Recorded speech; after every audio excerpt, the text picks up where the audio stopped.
अगर किसी देश के अंदर जासूस उस देश के prime minister office, president house, defence ministry, finance ministry, इन सब जगह पर सेंध लगा दें तो अंदाज़ा लगाइए कि क्या होगा।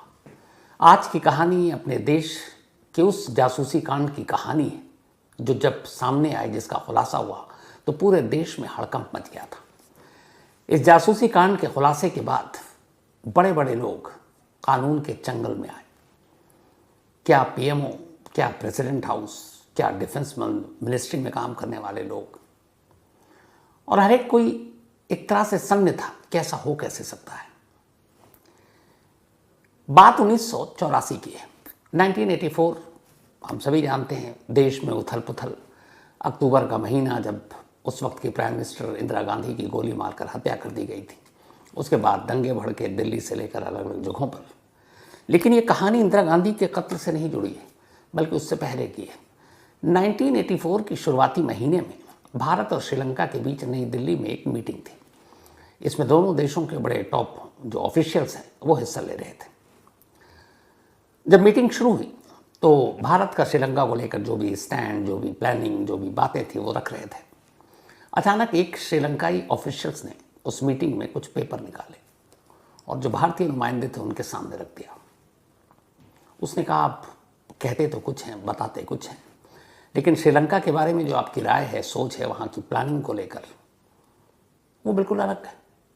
अब जो भारतीय नुमाइंदा ये सुनकर हैरान कि ये क्या कह रहे हैं। फिर श्रीलंकाई ऑफिशियल ने जब पेपर सामने रखा तो वो देखकर होश उड़ गए। वो पेपर दरअसल में रॉ की एक रिपोर्ट थी, अपनी खुफिया एजेंसी की, और उस रिपोर्ट में श्रीलंका को लेकर तमाम बातें कही गई थी। और रॉ के ऑफिशियल्स ने, रॉ के टॉप बॉसेस ने वो जो लेटर था वो बातें किसी और से नहीं की थी, बल्कि अपने देश के पीएमओ, प्राइम मिनिस्टर ऑफिस, यानी प्राइम मिनिस्टर, डिफेंस मिनिस्ट्री, उनके लिए कुछ लाइनें लिखी थी कि ये चीज़ें होनी चाहिए। तो जो चीज़ें श्रीलंका के बारे में यहाँ पे टॉप सीक्रेट लिखी गई, वो श्रीलंका का ऑफिशियल जो नई दिल्ली में मीटिंग करने आया, वो भारतीय नुमाइंदे के सामने रखकर कहता है कि आप बोलते कुछ है पर आपकी तो अंदर अंदर कुछ और चल रही है। सोचिए इससे बड़ी शर्मिंदगी क्या होगी। बाद में रॉ के ऑफिशियल्स हैरान रह गए कि ये पेपर इतना टॉप सीक्रेट, ये बाहर कैसे आया, श्रीलंकाई प्रतिनिधिमंडल के हाथ में कैसे है। तो जब जांच की गई पता चला कि उसकी सिर्फ 3 कॉपी थी जो रॉ ने बनाई थी। उनमें से 2 कॉपी खुद रॉ के टॉप बॉस और नेक्स्ट टू टॉप बॉस उनके पास थी, और जो तीसरी कॉपी थी वो पीएमओ को भेजी गई थी, प्राइम मिनिस्टर ऑफिस। अब रॉ के 2 बॉस ने कहा कि ये तो सवाल ही नहीं कि हमारे यहाँ से लीक हो। तो फिर क्या पीएमओ से लीक हुई? शक वहीं गया। अब ये हुआ कि तफ्तीश करो, लेकिन इत्तेफाक से ये तफ्तीश होती तब तक इंदिरा गांधी की मौत हो गई। फिर उसके बाद चुनाव का मौसम आ गया। कहा गया कि भाई इसको अभी ठंडे बस्ते में डालो, ठंडे बस्ते में डाल दिया गया। अब ये धीरे धीरे चीज़ें बदल रही थी। अब इंदिरा गांधी के बाद राजीव गांधी प्रधानमंत्री बन चुके थे, सत्ता में आ चुके थे, और एक बार देश फिर आगे बढ़ रहा था। पर इसी दौरान एक दूसरी कहानी होती है।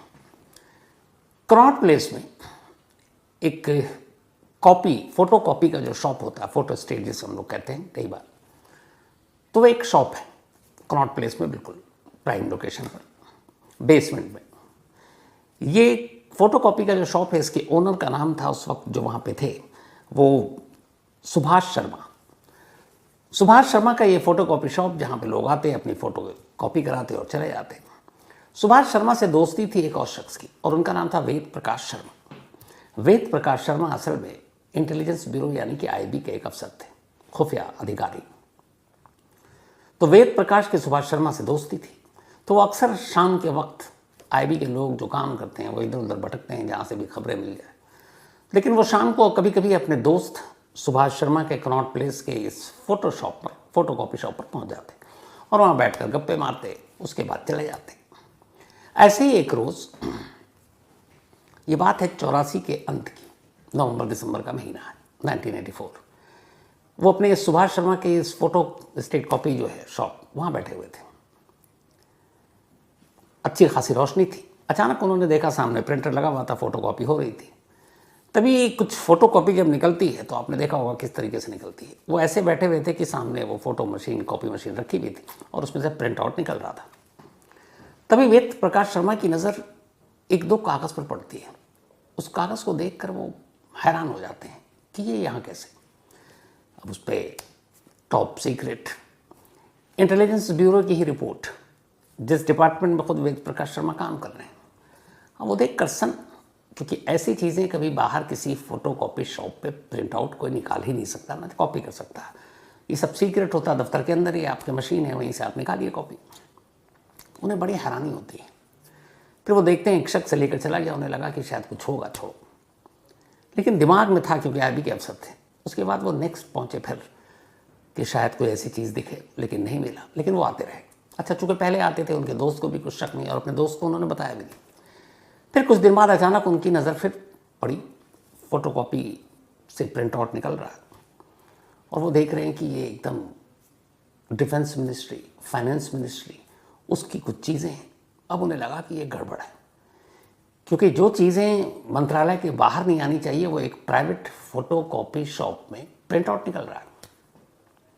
फिर उन्होंने उस जो बंदा आता था, एक प्यून था, उसको देखना शुरू किया। फिर भी उन्होंने कुछ नहीं किया रिएक्ट। कई दिन लगे रहे। फिर एक रोज़ वो आया, उसने कई सारे प्रिंट आउट निकाले। उस रोज़ वेद प्रकाश शर्मा ने एक कॉपी चुपचाप से चुरा कर अपनी जेब में रख ली, और वो फोटो कॉपी लेकर चला गया। उसके जाने के बाद जब उन्होंने वो प्रिंट आउट पढ़ा तो हैरान रह गए। वो पीएमओ से आया था, प्राइम मिनिस्टर ऑफिस में, वहाँ का एक गोपनीय दस्तावेज, और उसकी कॉपी वहाँ हो रही थी। अब उन्हें लगा मामला गड़बड़ है। वो फ़ौरन अपने दफ्तर में अपने बॉस से कांटेक्ट करते हैं और बताते हैं कि कनॉट प्लेस में एक फ़ोटोकॉपी शॉप है, और वहाँ इस तरीके से गोपनीय दस्तावेज उसके प्रिंट आउट निकाले जा रहे हैं, फ़ोटोकॉपी हो रही है। उन्होंने कहा ठीक है, लेकिन सबूत पुख्ता होना चाहिए, तो तुम नज़र रखो। अब उन्होंने नज़र रखना शुरू किया। फिर धीरे धीरे जब वहाँ बैठने लगे तो एक रोज़ देखा, जो प्रिंट आउट लेकर आता था और लेकर जाता था, उन्होंने आईबी के कुछ लोगों को लगा दिया सादी वर्दी में, वो फॉलो करता। जब फॉलो करना शुरू किया तो फिर पता चला कि वो वहीं कनॉट प्लेस में एक बिल्डिंग है हेली रोड पर, और उसी जगह पर एक दफ्तर है, और उस दफ्तर के अंदर वो बंदा वो प्रिंट आउट लेकर जाता है। जब उन्होंने पता किया कि ये दफ्तर किसका है, तो पता चला कि ये दफ्तर एक इंजीनियरिंग के इक्विपमेंट्स बनाने वाली कंपनी जो है, उसका ये दफ्तर है। अब उस दफ्तर से इस फोटोशॉप या फिर इस जो खुफिया दस्तावेज है उसका क्या लेना देना, लेकिन ये पता चल गया कि ये कॉपी यहाँ से निकलती है और इस बिल्डिंग तक जाती है। अब जब ये पता चल गया तो उन्होंने कुछ नहीं किया, जाने दिया। फिर भी उसके ऊपर निगरानी रखते गए। फिर एक रोज़ 17 जनवरी की बात है, 17 जनवरी 1984, बल्कि 1985, रात के वक्त एक शख्स आता है, उसी फोटोकॉपी से कुछ शूट करता है, मतलब कॉपी निकालता है, और उसके बाद वो लेकर चला जाता है। आईबी वाले उसका पीछा करते हैं।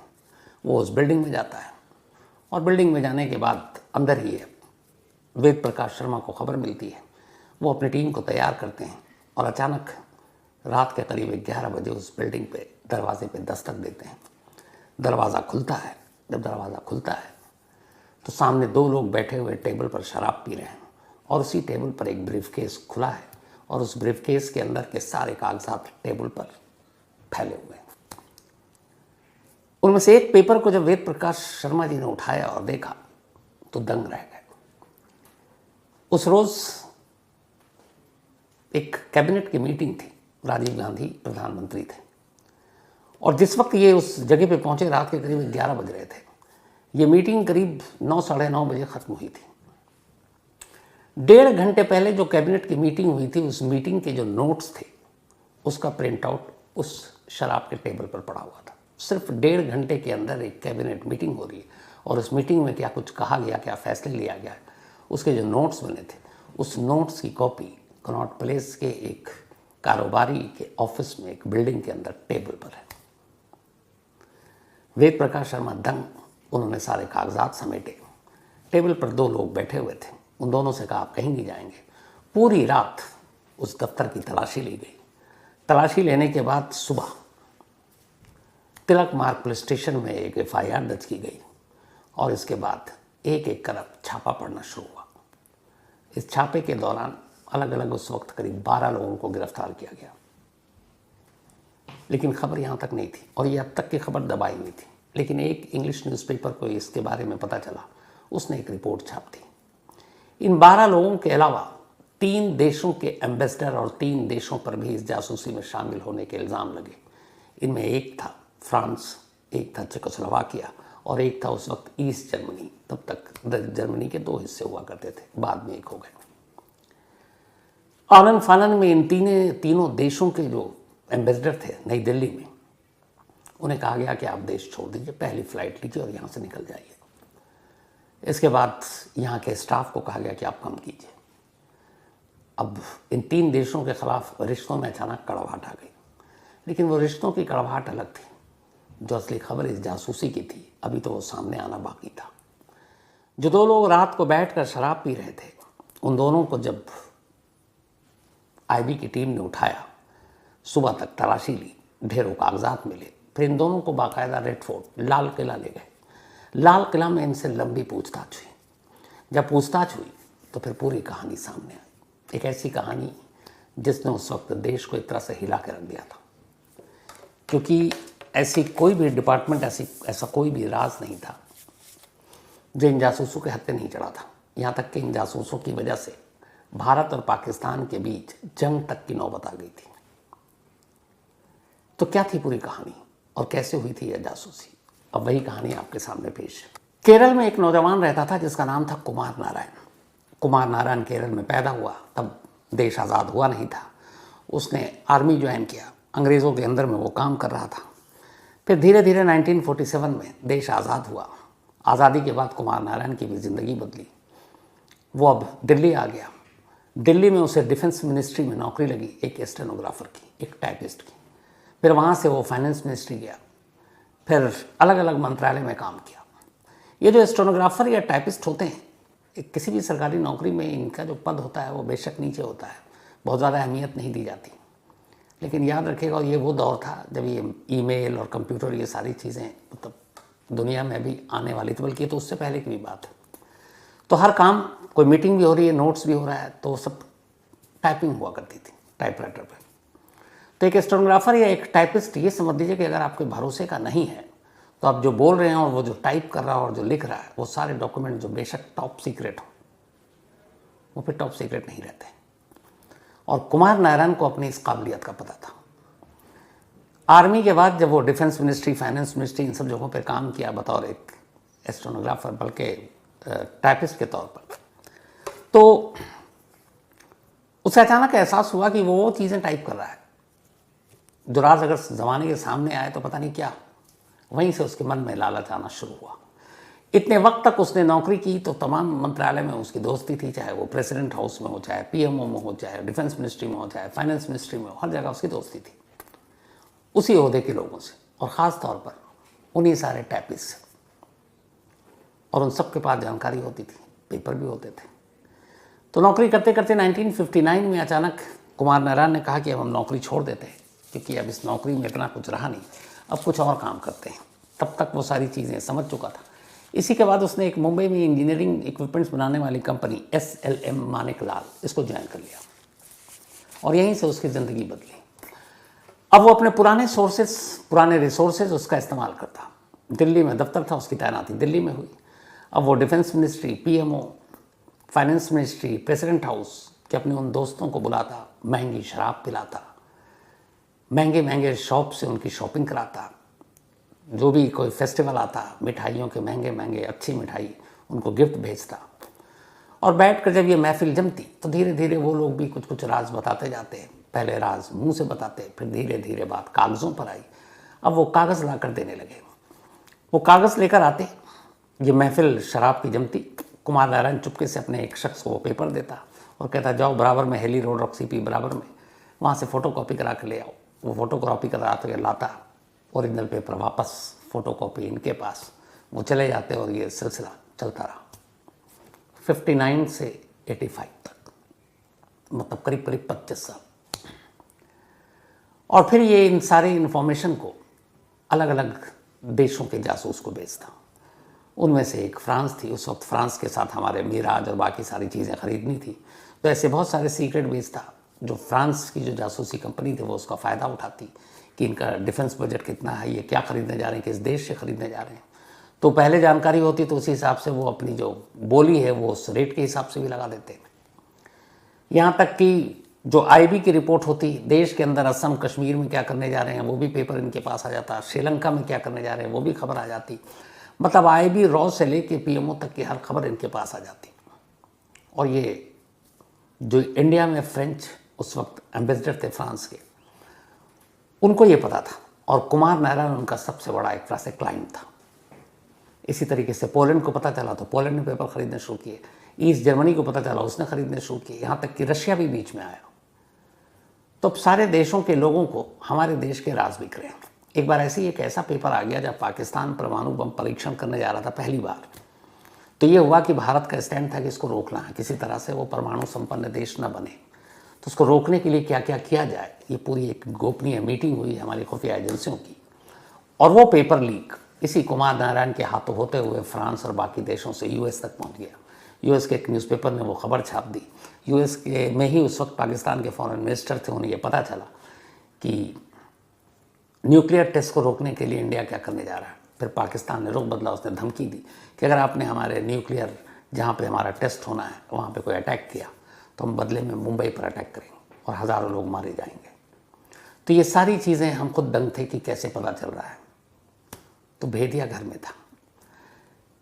तो इसी तरीके से ये बेचता रहा और सरकारी जो मुलाजिम थे वो काम करते रहे। सरकारी मुलाजिम काम करें तब तक तो ठीक है। राजीव गांधी के उस वक्त जो प्राइवेट सेक्रेटरी थे पर्सनल, पीसी अलेक्जेंडर, बड़ा नाम था उनका, मतलब सभी जानते हैं हम लोग पीसी अलेक्जेंडर। तो पीसी अलेक्जेंडर उस वक्त राजीव गांधी के सेक्रेटरी हुआ करते थे। तो इसका मतलब ये है कि इस देश में जो भी चीज़ें हो रही हैं, जो भी फैसले हो रहे हैं, पीसी अलेक्जेंडर को पता होगा। क्यों? क्योंकि वो प्राइम मिनिस्टर के बिल्कुल साथ हैं और उनके मतलब एकदम आप समझ लीजिए कि राजदार है। इन्हीं पीसी अलेक्जेंडर के जो प्राइवेट सेक्रेटरी थे, ये तो प्राइम मिनिस्टर के हो गया, पीसी अलेक्जेंडर साहब के भी प्राइवेट सेक्रेटरी थे, उनका नाम था एनटी खेर, ये कश्मीर के रहने वाले थे। इसके अलावा एक और उनके पर्सनल सेक्रेटरी थे के मल्होत्रा और एक चपरासी था। तो प्राइम मिनिस्टर ऑफिस में 3 ऐसे नाम थे जो बड़े टॉप पे, कि पीएम के प्राइवेट सेक्रेटरी पीसी अलेक्जेंडर के अपने निजी स्टाफ टीम, ये लोग कुमार नारायण के क्लाइंट थे। पीएम हाउस में या पीएमओ में जो कुछ होता वो पेपर से लेके सारी चीज़ें इनको रिपोर्ट कर देते और वो दे देते। सिर्फ इतना ही नहीं, प्रेसिडेंट हाउस में प्रेसिडेंट के मीडिया एडवाइज़र थे तरलोचन सिंह जी। तरलोचन सिंह के जो प्राइवेट सेक्रेटरी थे उनका नाम था एस शंकरन। एस शंकरन भी एक क्लाइंट था कुमार नारायण के। और एस शंकरन तो 20 साल तक प्रेसिडेंट स्टेट में रहे, प्रेसिडेंट हाउस में रहे, प्रेसिडेंट हाउस में मुलाजिम रहे और 20 साल तक और 25 साल ये जासूसी चली। सोचिए आप, 20 साल तक वो शख्स जासूस की मदद करता रहा और वो सारे राज देता रहा। तो प्रेसिडेंट हाउस, पीएमओ, इन सारी जगहों पर इनके लोग थे।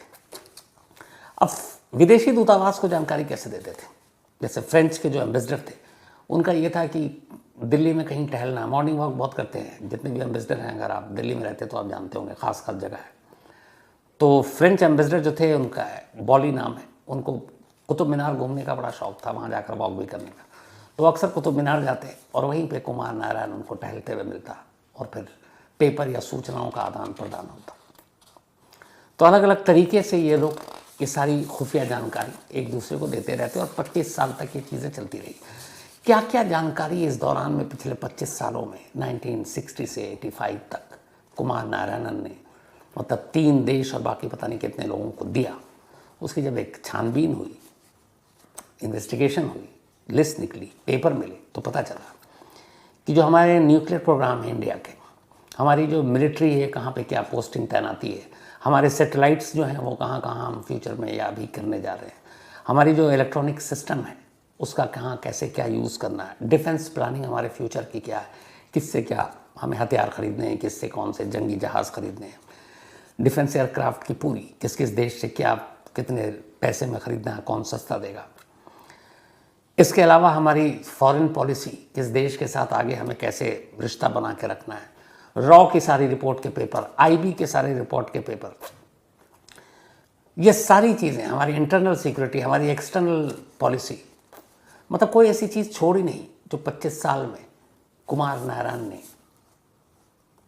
भेजा दी। इसके बाद जब ये सारा खुला, इन्वेस्टिगेशन हुई, 17 साल तक, अब आप यहाँ पे भी देखिए, फिर वही कोर्ट की हम बात करते हैं, 17 साल तक कोर्ट में मुकदमा चला। 85 में अरेस्टिंग हुई थी, उसका 17 साल। 2002 में पहली बार दिल्ली की अदालत ने अपना फैसला सुनाया और इस फैसले में 13 लोगों को सज़ा सुनाई गई।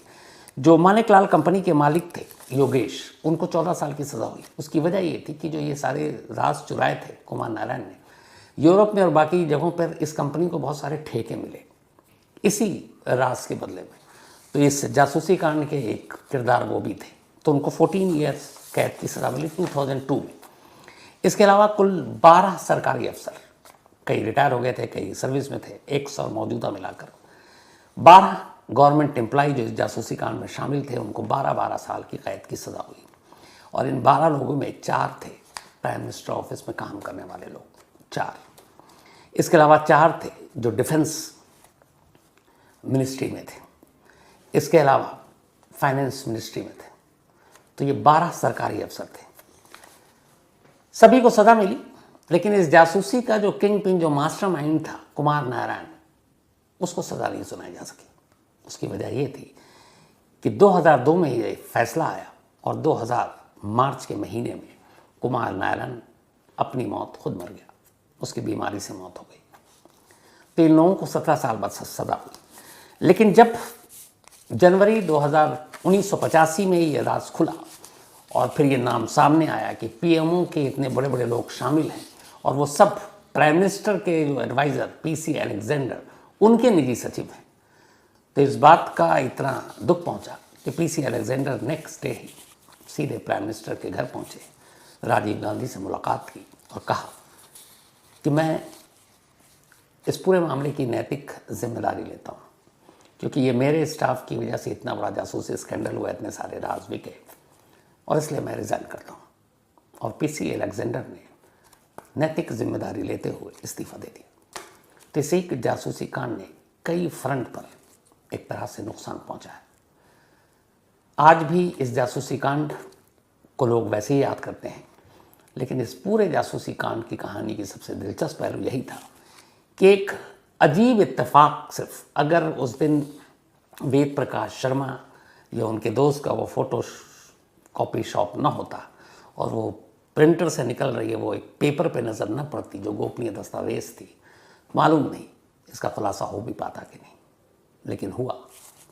पर इससे देश को बहुत नुकसान हुआ, क्योंकि हमें बहुत सारे समझौते भी करने पड़े। हालांकि बाद में फिर फ्रांस के साथ, पोलैंड के साथ और जर्मनी तो खैर एक ही हो गया, रिश्ते ठीक हुए।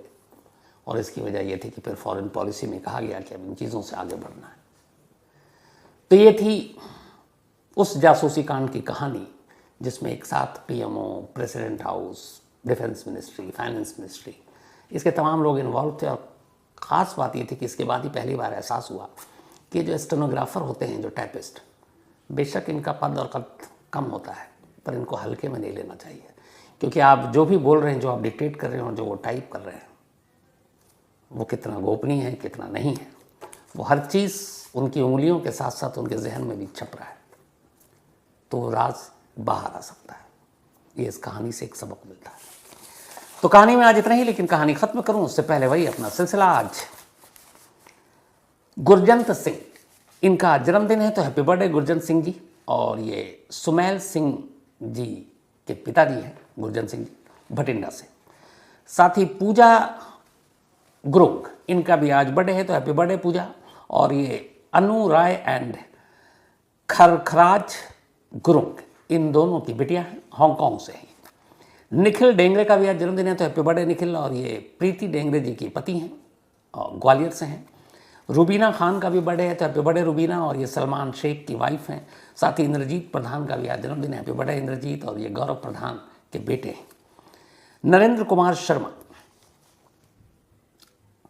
नरेंद्र जी, आपका मेल मुझे मिला, मुझे बड़ा अफसोस हुआ जो भी आपकी बेटी के साथ हुआ। और मैंने रिपोर्टर से बात की, इसको पूरी इन्वेस्टिगेट करूंगा और जो भी इसमें मैं मदद कर पाऊंगा, वादा है आपसे ज़रूर करूंगा।